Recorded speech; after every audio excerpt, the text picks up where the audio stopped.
பக்தனின் வீட்டோடு தங்கிவிட்டாள். பண்டிகை நாள் பார்த்து பொங்கலிட்டாள். பக்தனின் வீட்டோடு தங்கிவிட்டாள். பண்டிகை நாள் பார்த்து பொங்கலிட்டாள்.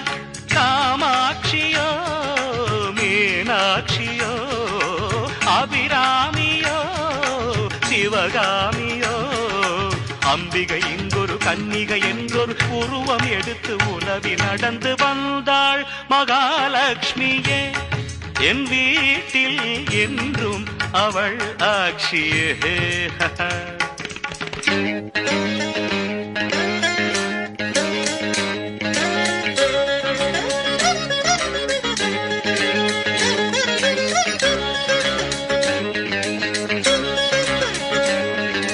நண்பா பெண் பாவை கண் வண்ணம்